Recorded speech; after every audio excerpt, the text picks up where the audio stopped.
Bonjour tout le monde. En cette édition du Booktube, aujourd'hui, j'ai décidé de vous parler d'un livre de Yves Sévigny. Donc, il y a des personnes, des fois, qui vont dire une expression assez populaire qui dit « Je t'attends avec une brique et un fanal ». Ben, Yves Sévigny, lui, nous attend avec un fanal et un lingot d'or. À chaque chapitre de son livre se termine avec un lingot d'or, un petit trésor qu'on peut amener avec nous dans notre réflexion, dans notre quotidien, qui vient du livre « Ta place, la prends-tu » tome 1. Hein? Faut voir. Donc, c'est un livre vraiment intéressant où est-ce que Yves Sévigny va nous parler un petit peu de comment on peut prendre notre place dans toutes les sphères de notre vie parce que dans ce livre-là, il va nous parler un petit peu de la sphère du travail, il va nous faire la différence aussi entre un gestionnaire et un leader, va parler de communication, va parler dans nos relations interpersonnelles avec d'autres personnes, en amour, en amitié, avec les collègues, avec les voisins, ta place, la prends-tu? Donc, c'est une bonne question et c'est d'explorer ça dans chacune des sphères de nos vies. Donc, je vous présente Yves Sévigny ici. Hein? C'est important de voir c'est qui ces personnes-là. Moi, je trouve ça important en tout cas. Donc, si je regarde au niveau des différents chapitres, de quoi on parle dans ce livre-là? On a en introduction Yves Sévigny qui nous dit un petit peu d'où vient l'idée pour avoir écrit ce livre-là. Donc, comment il est arrivé à ce processus-là. On a le chapitre 1, tu n'as pas de place ici. Donc, de se poser la question, pourquoi on pense qu'on n'a pas de place ici? Pourquoi les autres ont plus de place que nous? Pourquoi on donne plus de place aux autres qu'à ce que nous, on veut vivre et ce que nous, on veut expérimenter? Deuxième chapitre, votre tâche et votre rôle. Ça, c'est important aussi. Troisième chapitre, la mission de vie. La mission de vie, la mission un petit peu qu'on se donne hein, pour avoir une vie épanouie, une vie où est-ce qu'on sent que cette vie-là fait du sens et que est en alignement avec qui on est. Quatrième chapitre, une influence sur la réalisation de votre plan de vie. Donc, le fait qu'on prend notre place ou qu'on ne la prend pas, ça peut avoir une incidence sur toutes ces idées-là, ces objectifs, ces choses qu'on aimerait vivre, la façon dont on aimerait vivre la vie. Donc, ça peut avoir un impact là-dessus. Donc, c'est important de bien comprendre c'est quoi prendre sa place. Puis, c'est pas de tout prendre la place. C'est pas de tasser les autres, puis les écraser, puis de dire « je suis là », tassez-vous. C'est pas ça, prendre sa place.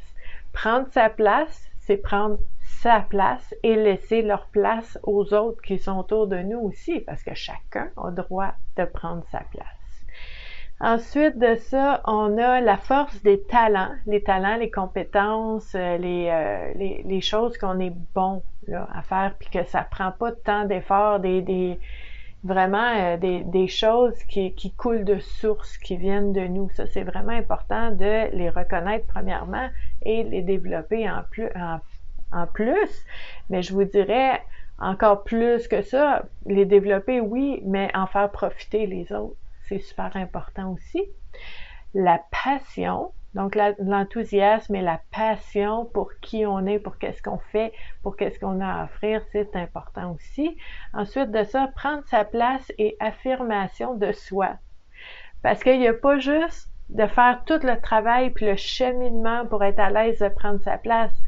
Ensuite, il y a une étape qui est je suis capable d'affirmer que cette place-là est mienne et qu'elle est légitime, que ça a de la valeur puis que j'ai le droit d'être là. Donc, de l'affirmer, ça, c'est une autre étape importante. Ensuite de ça, la liberté d'être qui on est. Chapitre 9, qui s'appelle « Pas encore une question de communication ». Ben oui! La communication est partout, est super importante dans toutes les sphères de notre vie, incluant dans le fait de prendre notre place. Donc, oui, encore une question de communication. Et le chapitre 10, oser ses rêves. Donc, oser. Oser donner une chance à ce qu'on s'imagine, oser tenter essayer, faire des pas pour voir un petit peu qu'est-ce qui va arriver, jusqu'où on peut aller. Donc ça, c'est important. Ensuite de ça, on a une métaphore, conclusion à votre service, une collection, bon, les différents livres et tout ça. C'est quand même un livre très complet.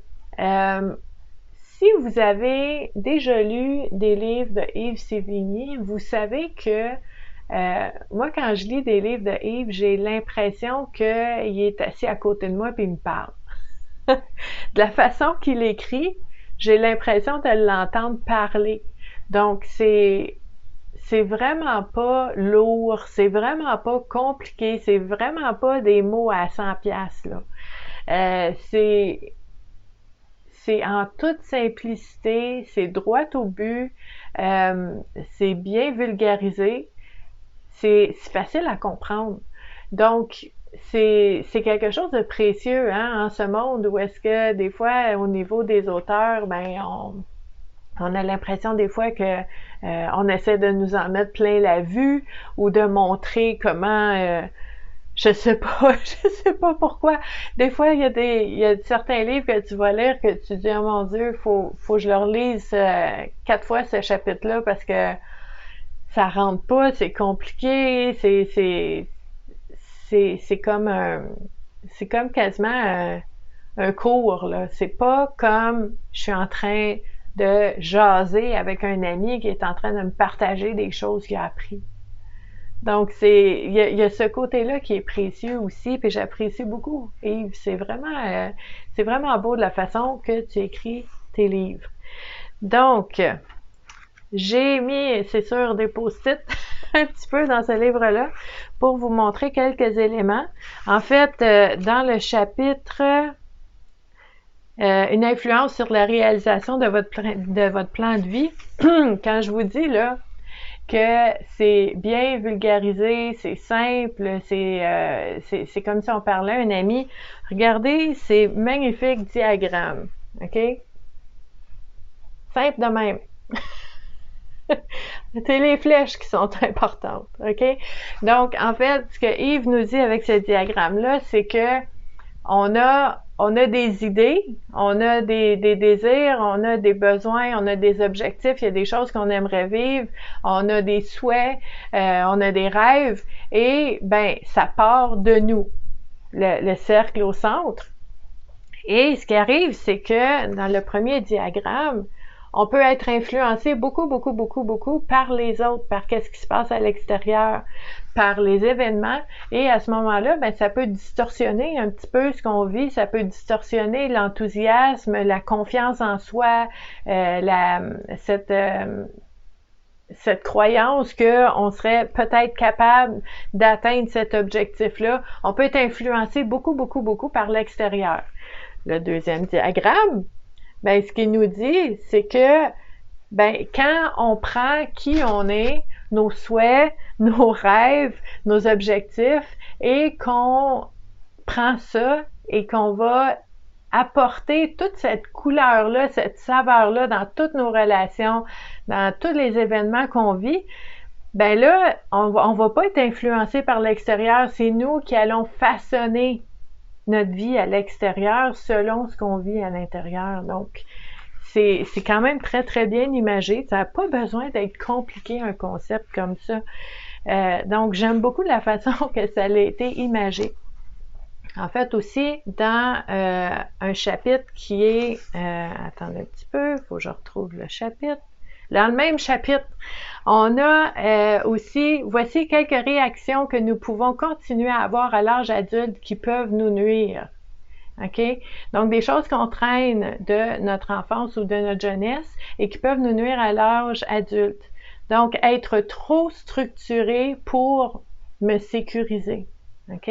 Être compétitif à outrance, être divisé, nier la réalité, me sentir dissocié, sentir que je suis incapable, imiter l'autre pour être quelqu'un, la critique, la culpabilisation, la projection, l'isolement, le découragement, la somatisation, donc en fait, tout ce qu'on peut créer dans notre vie à cause d'un sentiment qu'on a ou une croyance qu'on a, le rebelle, le mensonge, la bouffonnerie exagérée, on voit ça aussi, la séduction infantile, l'orgueil, il y a plein de choses, OK, qu'on nomme là-dedans, puis ça nous aide à réfléchir, est-ce que dans ma vie, puis là je vous en ai nommé quelques-uns, est-ce que dans ma vie, ces choses-là sont activées et comment ça a un impact dans ma vie ou pas, ces éléments-là?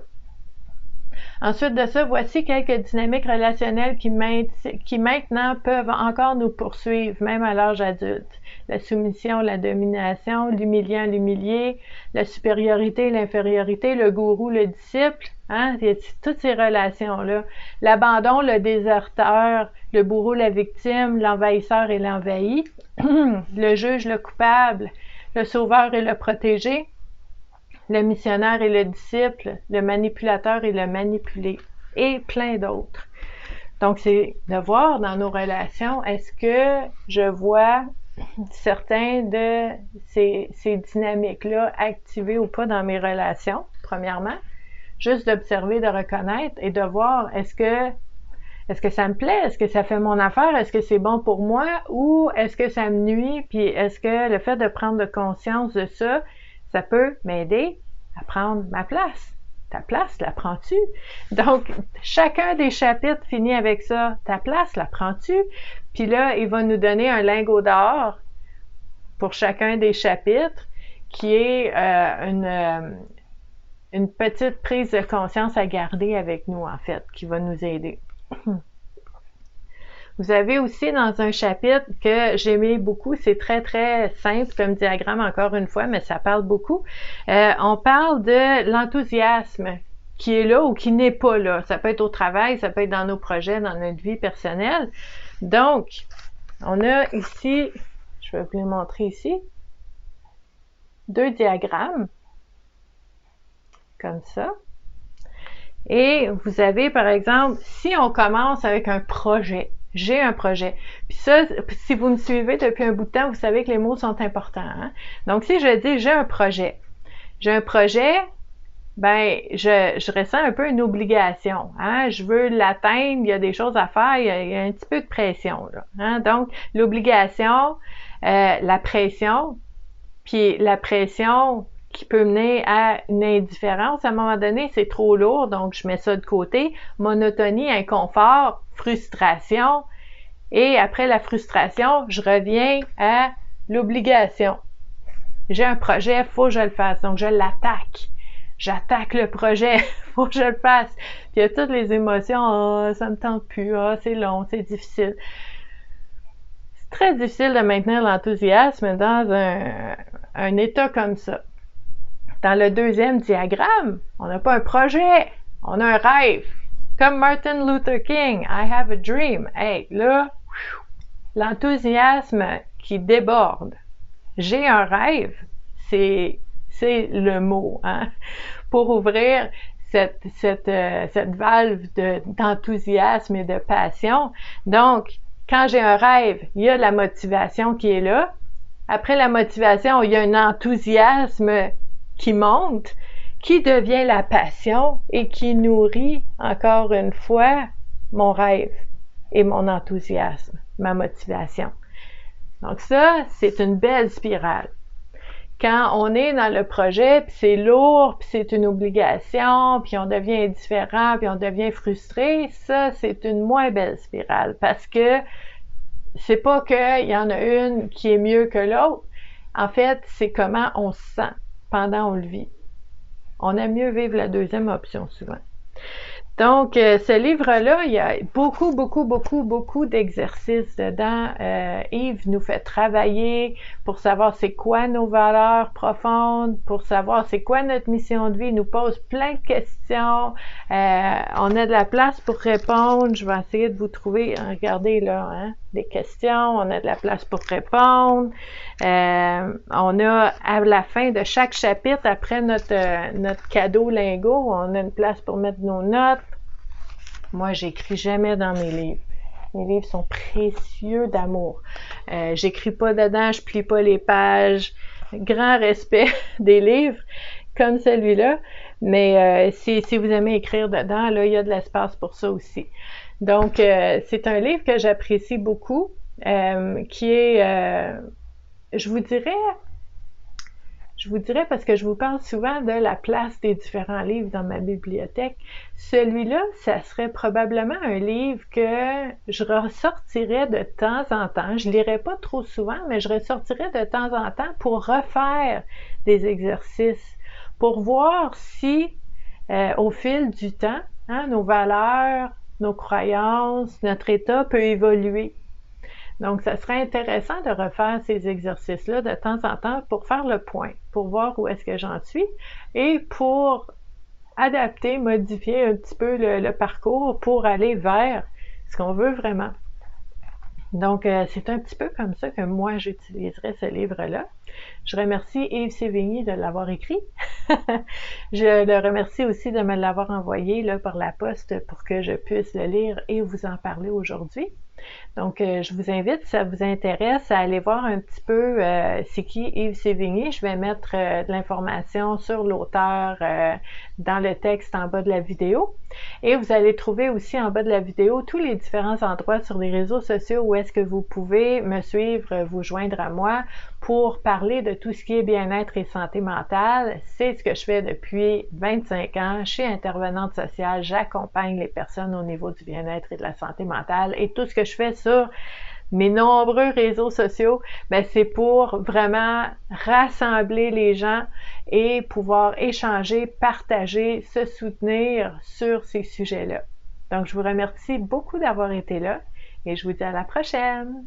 Bye!